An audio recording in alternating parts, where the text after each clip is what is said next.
اللهم صل على سيدنا محمد اللهم صل على سيدنا محمد.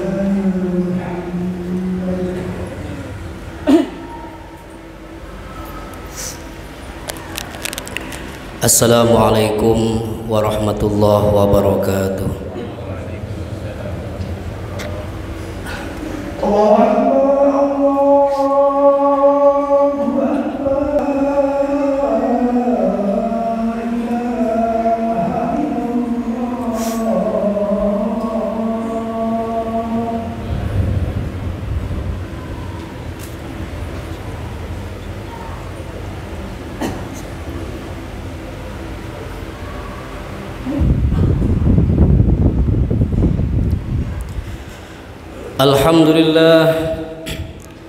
Alhamdulillah nahmaduhu wa nasta'inuhu wa nastaghfiruh wa na'udzu billahi min shururi anfusina wa min sayyiati a'malina may yahdihillahu fala mudilla lahu wa may yudlil fala hadiya lahu ashhadu an la ilaha illallah wahdahu la syarika lahu وأشهد أن سيدنا محمدًا عبده ورسوله لا نبي بعده فقد بلغ الرسالة وأدى الأمانة ونصح الأمة وهدى الله به بشرا كثيرا اللهم صل على سيدنا مولانا محمد مفتاح باب رحمة الله عدد ما في علم الله صلاة وسلاما دائمين بدوام ملك الله وعلى آله وصحبه أما بعد فيا عباد الله أوصيكم وإياي بتقوى الله فقد فاز المتقون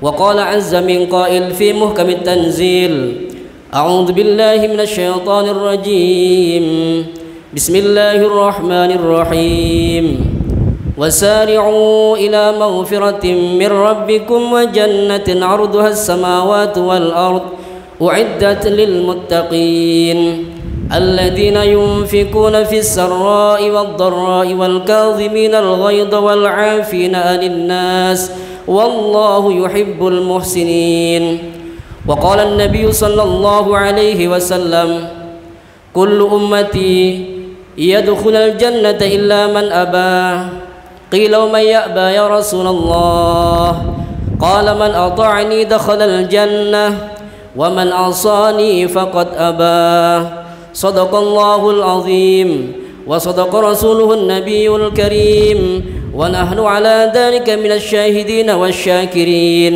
والحمد لله رب العالمين. Ma'asyiral muslimin, jamaah sidang Jumat rahimakumullah. Tiada ungkapan yang patut kita panjatkan terkecuali ungkapan rasa syukur kehadirat Allah Subhanahu wa taala, di mana dengan hidayah dan maunahnya di kesempatan siang hari ini Allah mudahkan langkah kaki kita menuju tempat yang insyaallah penuh barakah ini untuk bersama-sama memenuhi panggilan Allah yang merupakan kewajiban kita selaku umat Islam, yaitu melaksanakan salat Jumat berjamaah. Seiring harapan mudah-mudahan serangkaian ibadah yang kita laksanakan senantiasa diijabah, dikabul oleh Allah Subhanahu wa taala dan menjadi wasilah diampuninya dosa kita semua dan dosa kedua orang tua kita, serta bisa menghantarkan kita semua pada akhir kehidupan yang baik, yaitu husnul khatimah. Amin ya rabbal alamin. Pada kesempatan yang mulia ini izinkan Al-Fakir selaku khatib senantiasa berwasiat untuk diri kami pribadi dan kepada seluruh jamaah pada umumnya untuk senantiasa meningkatkan kualitas keimanan ketakwaan kita kepada Allah Subhanahu wa taala, karena hanya keimanan dan ketakwaan yang akan menghantarkan kita menuju keselamatan dunia sampai di akhirat. Wa may yattaqillah yaj'al lahu makhraja wa yarzuqhu min haitsu la yahtasib.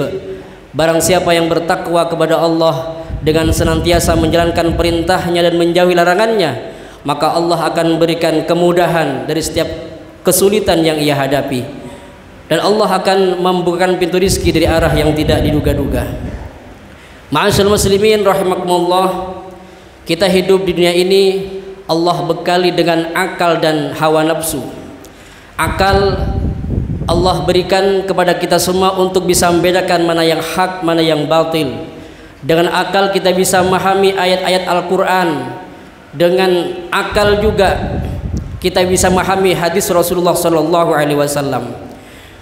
Kemudian nafsu dijadikan oleh Allah untuk kita sebagai ujian, untuk menguji sampai di mana keimanan kita, sampai di mana keistiqomahan kita. Maka kalau kita bisa menggunakan keduanya dengan baik, maka insya Allah kita akan mencapai keselamatan dunia sampai di akhirat. Ada sebuah makalah yang mengatakan, tuba liman kana aqluhu amiran wa hawahu asiran. Beruntunglah bagi orang yang menjadikan akalnya sebagai pemimpin. Dalam setiap melakukan sesuatu dia masih berpikir terlebih dahulu. Maka orang seperti ini insya Allah akan menjadi orang selamat. Tidak gegabah, dia berpikir terlebih dahulu menggunakan akalnya. Wa hawahu asiran. Dan beruntung pula bagi orang yang menjadikan hawa nafsunya sebagai tawanan. Artinya dia tidak menelantarkan hawa nafsunya, tidak mengikuti hawa nafsunya. Maka orang seperti ini apabila bisa menjadikan nafsunya sebagai tawanan, maka dia akan menjadi orang yang beruntung. Hawa nafsu cenderung mengajak kita menuju kemaksiatan kepada Allah Subhanahu wa taala. Sebagaimana dikatakan dalam Al-Quran, inna nafsa la ammaratun bisu, bahwa nafsu itu cenderung mengajak manusia melakukan kemaksiatan, asu, perbuatan yang keji. Hawa nafsu juga yang mengajak kita untuk bermalas-malasan dalam beribadah kepada Allah Subhanahu wa taala.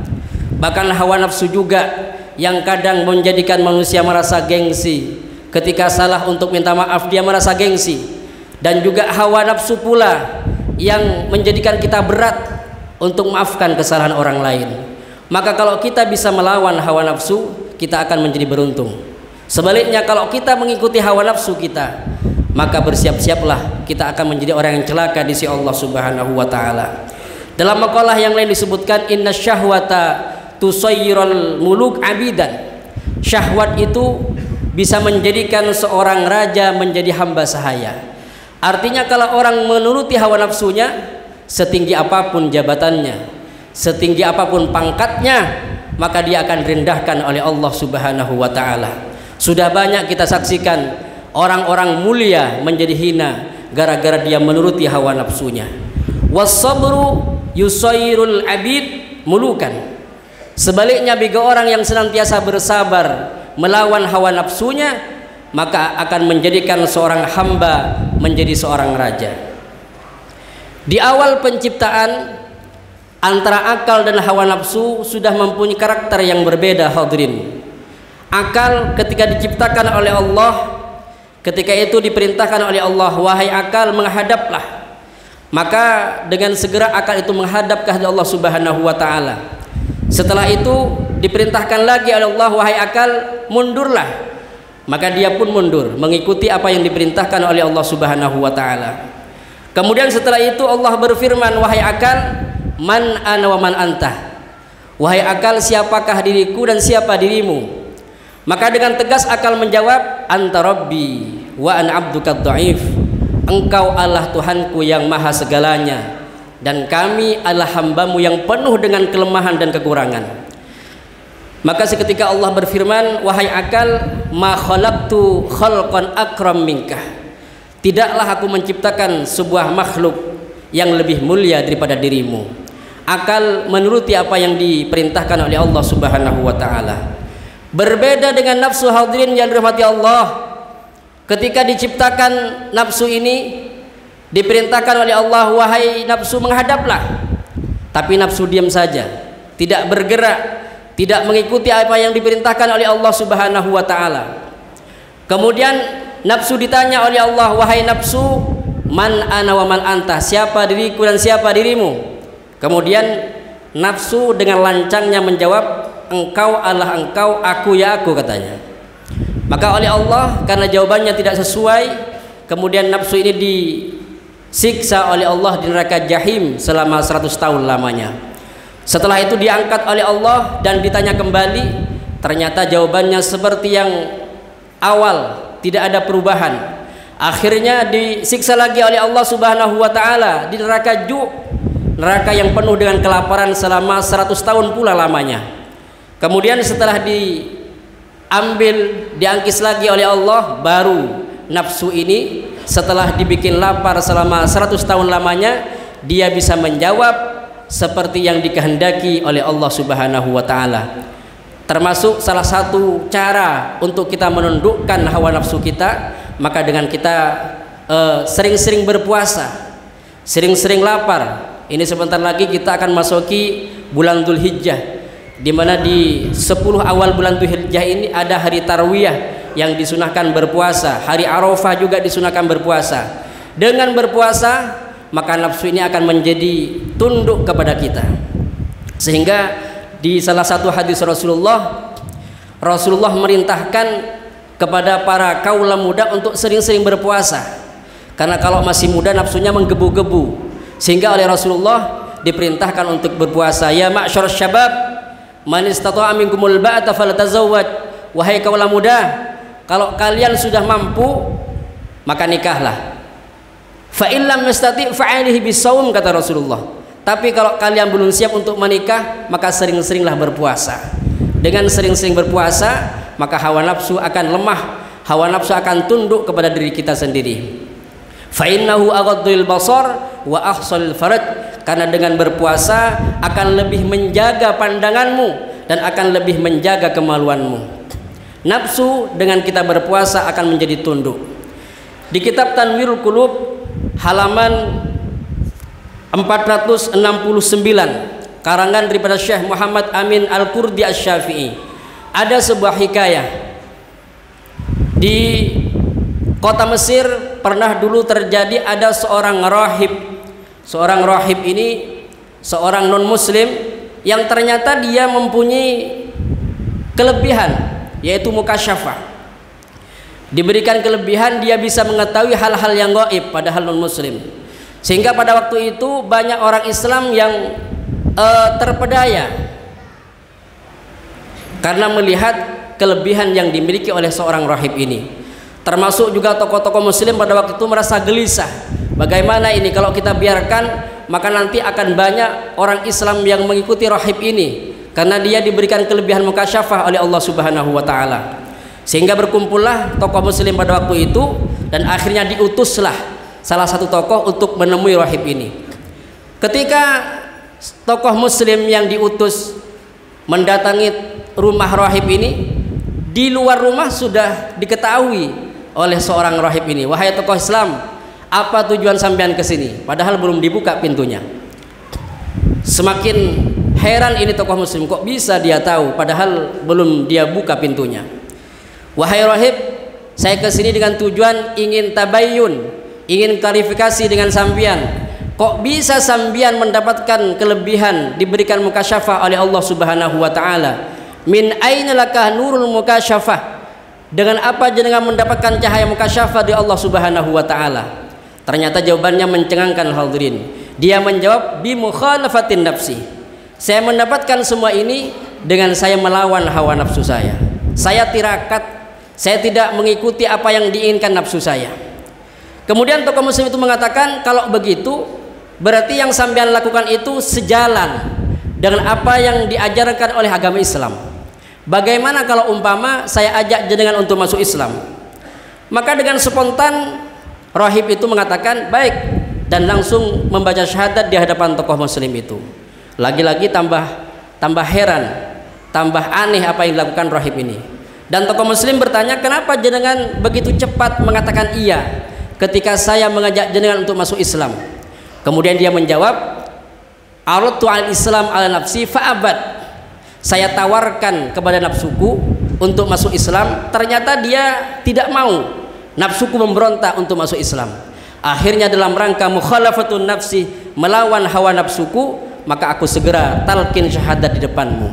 Dengan mukhalafatun nafsi, maka seorang hamba akan mencapai kemuliaan di sisi Allah Subhanahu wa taala. Mudah-mudahan Allah senantiasa membimbing kita semua untuk bisa melawan hawa nafsu kita dan menjalankan perintah Allah Subhanahu wa taala dengan istiqamah. Amin ya rabbal alamin. Barakallahu li wa lakum fil Qur'anil azim wa nafa'ani wa iyyakum bima fihi min ayati wa dzikril hakim wa taqabbala minni minkum tilawatahu innahu was-sami'ul alim. Aqulu qawli hadza wa astaghfirullah li wa lakum wa lisa'il muslimin fa ya fawzal mustaghfirin wa ya najatat taibin.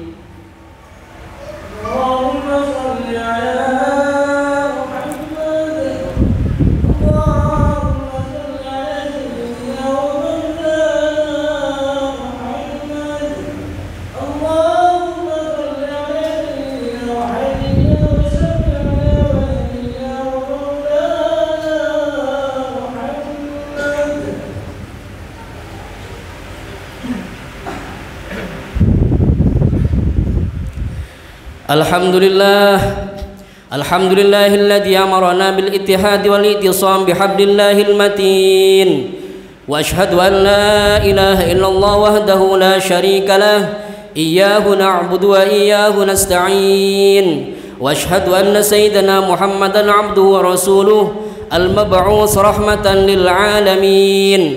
Allahumma salli ala sayyidina wa habibina wa syafi'ina wa qurrati a'yunina Muhammad الفاتح لما أغلق والخاتم لما سبق ناصر الحق بالحق والهادي إلى صراطك المستقيم وعلى آله وصحبه حق قدر مقداره العظيم.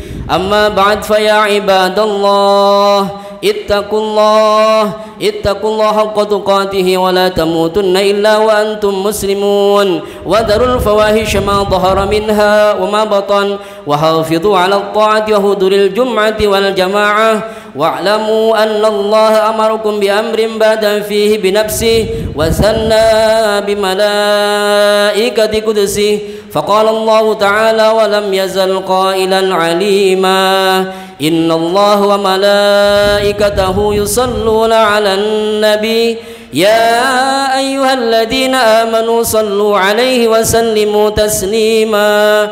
اللهم صل على سيدنا محمد وعلى آل سيدنا محمد كما صليت على سيدنا إبراهيم وعلى آل سيدنا إبراهيم وبارك على سيدنا محمد وعلى آل سيدنا محمد كما باركت على سيدنا إبراهيم وعلى آل سيدنا إبراهيم في العالمين إنك حميد مجيد.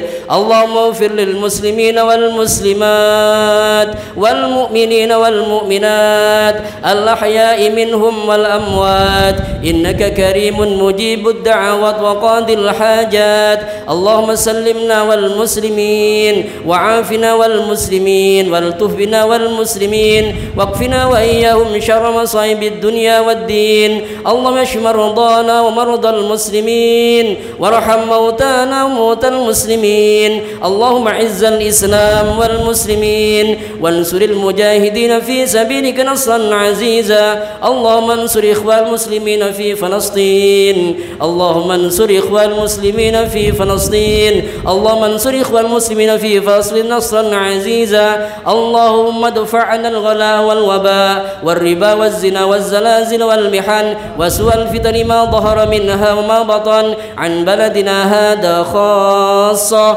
وعن سائر بلاد المسلمين عامة يا رب العالمين. ربنا آتنا في الدنيا حسنة وفي الآخرة حسنة وقنا عذاب النار.